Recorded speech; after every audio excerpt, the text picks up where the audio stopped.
This is TWiT. I do want to point out the United States Department of Justice in the last 11 years has only filed one antitrust lawsuit. So this is a big deal.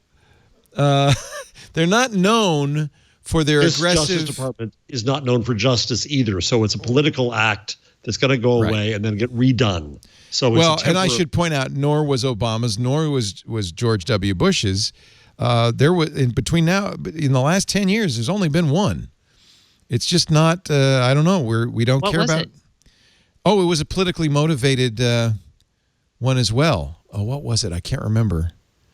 I'll find it because there were a few. I don't know the actual lawsuits, but there were two things that were politically motivated.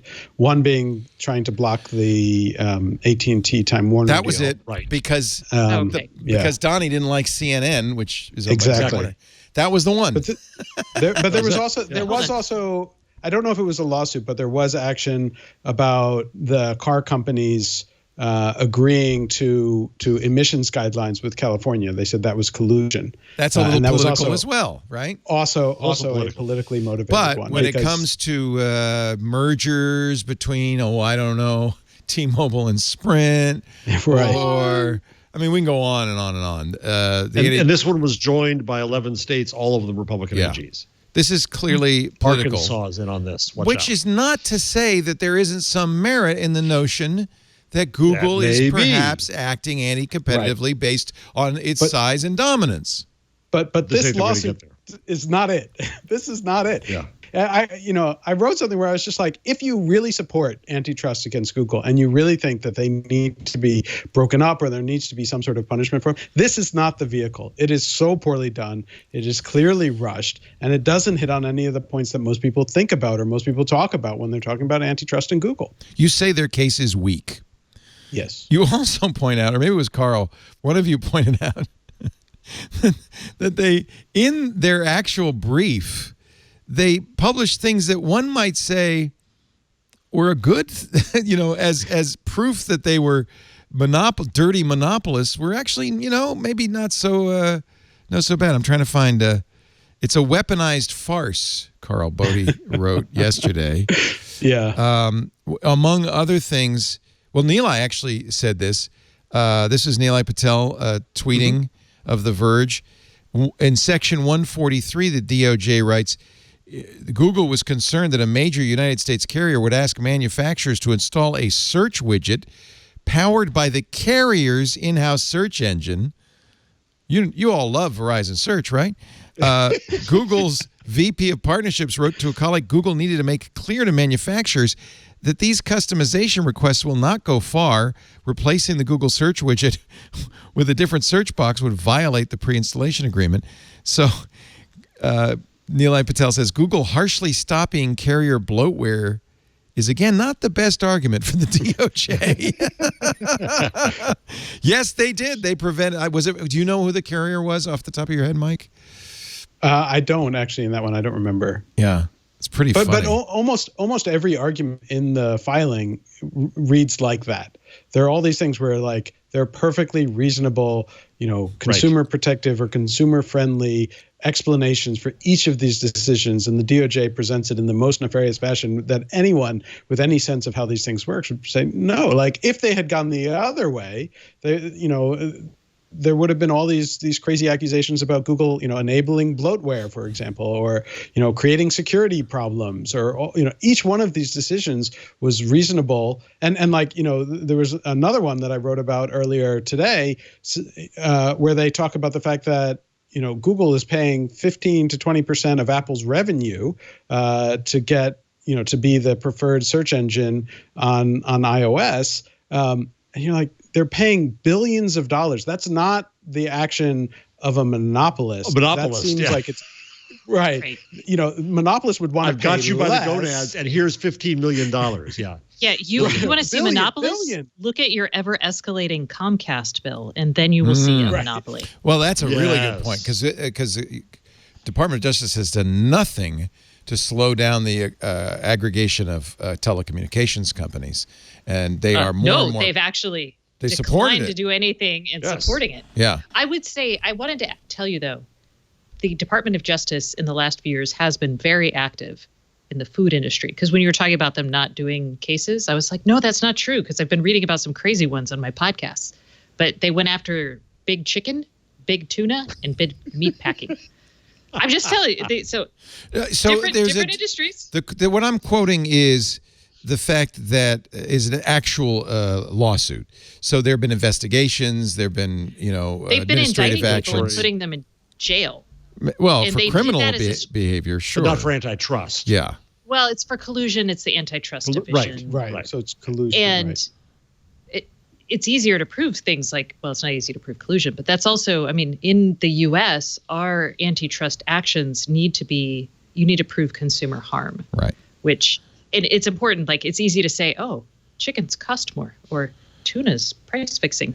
When it comes to Google, literally nothing, maybe not literally nothing, very few things, like Mike was saying, and y'all were talking about, none of these are consumer harms.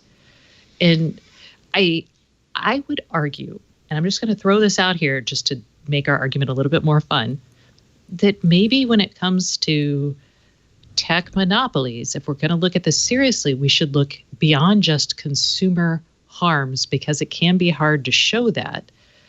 Although with Google, you could show it with, again, the ad industry. We've talked about that. And I'm also curious why they didn't go after Amazon, because it's not like the Trump administration loves Jeff Bezos. Well, Tom Cotton says winter is coming for big tech, so who knows? So we could get there. Could get there. Winter is coming.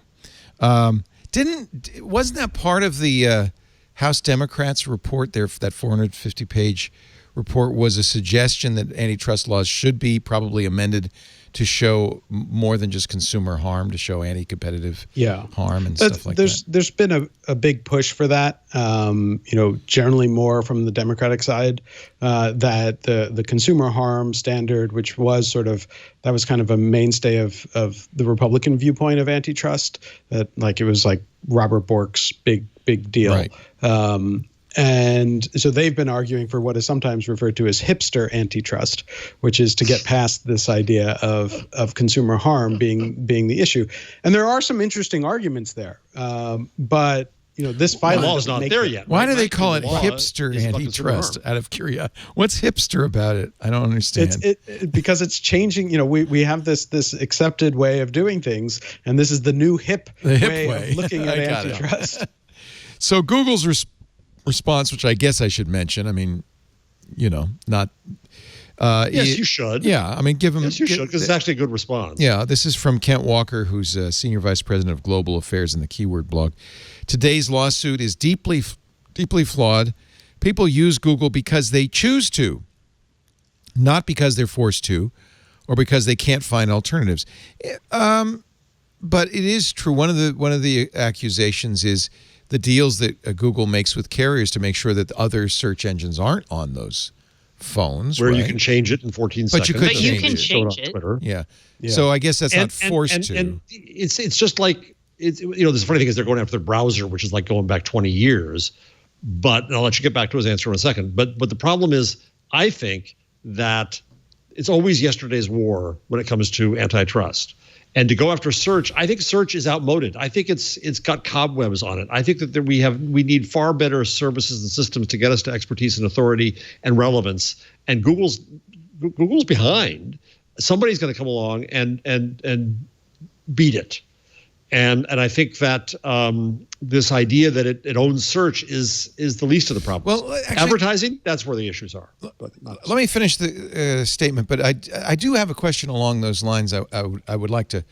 We talked a little bit about this on Sunday. I'd like to pose to Mike along these lines. So I'll get to that. But anyway, today's lawsuit is deeply flawed. Blah blah. The lawsuit would do nothing to help. This is Google. It would do nothing to help consumers. To the contrary, it would artificially prop up lower quality search alternatives, raise phone prices, and make it harder for people to get the search services they want. Let's talk specifics. The department's complaint relies on dubious arguments to criticize our efforts. Yes, like countless other businesses, we pay to promote our services, billions of dollars to companies like Apple. Just like a cereal brand might pay a supermarket to stock its products at the end of the row or on a shelf at eye level. For digital services, when you first buy a device, it kind of has a home screen eye-level shelf. On mobile, that shelf is controlled by Apple, as well as companies like AT&T, Verizon, Samsung, and LG. On desktop computers, overwhelmingly controlled by Microsoft. So we negotiated agreements with many of those companies for eye-level shelf space. In other words, the default search engine is Google. But let's be clear, our competitors are readily available, too, if you want to use them. It's true, every browser, you could change search, and it often gives you, suggests alternatives like DuckDuckGo and Bing and Yahoo and other search engines. Our agreements with Apple and other device makers and carriers, they go on to say, are no different from the agreements with many other companies have traditionally used to distribute software. I guess the thing I wanted to ask Mike, and this was actually asserted by the Department of Justice, there's such a thing as the network effect. Jeff says, somebody else could come along and displace Google or Facebook. But isn't it the case that at some point, Google is so big, has such a big database, it's hard to displace it? Isn't there a network effect? I mean, there is some argument to that. The question is, what does that mean for antitrust purposes? I think these things do change over time, and there are reasons to think that Jeff might be correct, that there are different ways to approach it. It won't be, I think, by creating just like you won't make another Google. Engine. It won't be the same. Right. No, it'll be something. Yeah. Something that. Well, remember how worried Google was about social search, and that became the number one effort of Google for a while with Google Plus, because they were afraid that the knowledge graph that Facebook was creating was actually more valuable than search. How does Google have a network effect? Facebook, yes. How does Google have a network effect outside of advertising? I think there's an argument that, Google search is improved by more people searching on it, and that they learn from that. That's what the DOJ said, is because of this large market share, 80% the DOJ asserts, they are collecting more data. Who can come along and compete with them? They can't collect that data. Yeah, maybe. I think there's also the fact that Google can pull in so many other things into their other products. So when they launch a new product, it is much more competitive from the get-go. So if you look at things like, I'm trying to think of some of the services I use that, like Google Maps can now tell me exactly how many people, not exactly how many people, sorry, it can tell me if a place I'm about to go is crowded or not.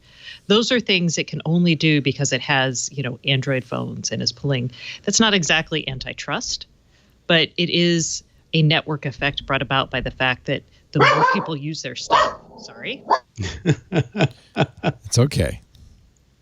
This is actually Google's response to that particular point. There's another area where the lawsuit is wrong. This is again from the Keynote blog about how Americans use the internet. It claims we compete only with other general search engines. That's demonstrably wrong. People find information in lots of ways. They look for news on Twitter, flights on Kayak and Expedia. Remember, Google owns IATA rather. Which actually I think has put Hipmunk and some other travel search engines out of business, because Google controls the database of flight information. So there are. I am not saying Google is not a monopolist. I think they are, but I don't know if this is the right way to approach it. Restaurants on Open Table, recommendations on Instagram and Pinterest. This is actually a very telling point. When searching to buy something, around 60% of Americans start on Amazon. That's a very credible argument. Amazon is a big competitor to Google. Yep. Search and now in advertising, search and advertising. Yeah. And the argument they make that, the Amazon Fire phone failed, that's Google's fault. No, it was a stupid It was a crappy phone. We all know why Fire phone failed. Such a weird argument. Yeah. And it also undermines their argument, because part of that has to do with the like non-forking agreements. This is what the DOJ is arguing, that if you want to have Android and Google services together, Google makes you require that you won't fork it and sort of create your own version. Screw it up like Amazon did. Exactly. And so but then immediately they point to Amazon, which did exactly what they're saying nobody will do because of Google's thing. But the fact that Amazon did it shows that their entire argument is not accurate. Google's right. Yeah. Stacey's left the building. I'll jump in and keep talking. The other argument that's weird about it is, they talk about these agreements to get search, to be the default, to get Google to be the default, and yet, you look at things like the Chrome browser, which has a huge market share and is not the default browser on nearly every computer. Most Windows machines come with, whatever Microsoft is calling their thing today, Edge, and the Macs come with Safari, and yet people choose to go to Chrome because they find it to work better for the most part. And so this idea that like having these default deals is preventing people from going elsewhere, it doesn't actually seem to be supported by the way that people actually act when it comes to computers. I use Chrome because my office is cold and I need my fans running all the time, pushing extra heat. I mean, that's a good point. I use Firefox. I don't use Chrome. It is true that the Chromium engine has become more and more dominant, not just because of Google's Chrome, but Microsoft's Edge now. That doesn't gain Google data. It's a gift to the ecosystem. Yeah, and I think you can make the same case for Android. Yes, same thing. Yeah, you can be Amazon and screw up Android and fine. It's a gift to you. It's free. Yeah, this is politically motivated as hell.